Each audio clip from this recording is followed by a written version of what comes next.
And we're back on Second Street talking about unidentified flying objects and, in particular, sort of the public policy element in this issue. What are Canadians supposed to do when we see things in the sky that we can't explain? And what is the government's role in all this? Chatting with Chris Rutkowski. He is a ufologist who's been studying this issue for close to 50 years. So, Chris, before the break, we were talking about this number. You said on average there's about 1,000 sightings per year where people see things in the sky and they don't know what it is. Um, and then that gets distilled down into very few that we, after a little bit of investigation, we still don't know what that is. So once you sort of distill it down into the unexplained, roughly how many per year are we looking at there?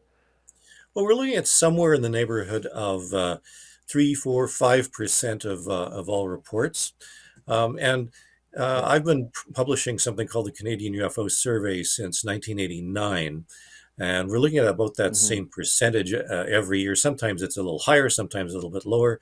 But even with that small percentage, we've got something like 25,000 separate UFO reports filed in Canada over the past uh, 30 or 40 years or so. And, that amount adds up, a couple hundred, 300 or 400 cases that just make you want to scratch your head and wonder what's going on. And some, can be Yeah. later explained after further investigation, but some are still very, very curious. Now, some people are going to be, listening to us, and you hear the term UFO, and I think the natural sort of line of thinking is you go to thoughts of spacecraft or claims of spacecraft from another planet. But this is, as we've talked about, this is a broad category.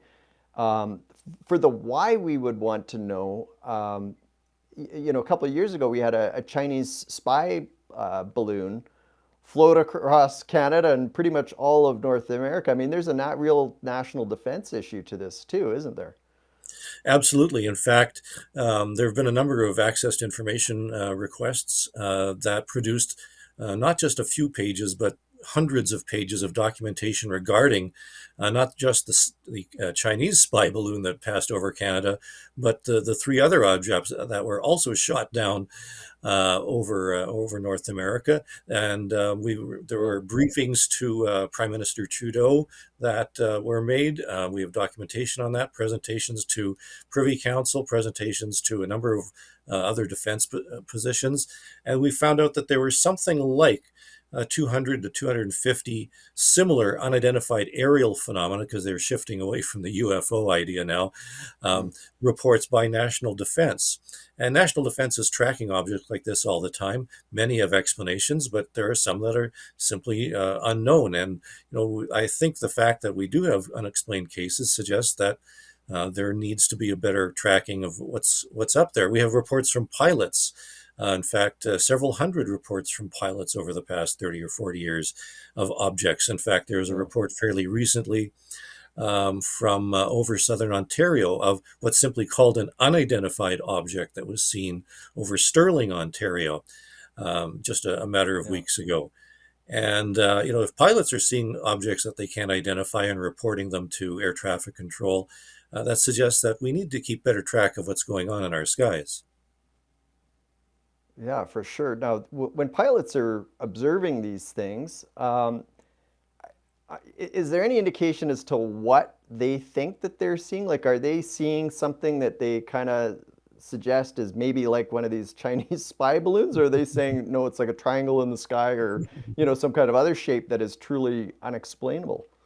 Well, there's no question that a lot of what pilots and others are reporting, and turn out to be drones and balloons. I mean, we had a report of a balloon just off the coast of Greenland heading for Canada just a few weeks ago Yeah. at 37,000 feet or something like that in one of the airlanes.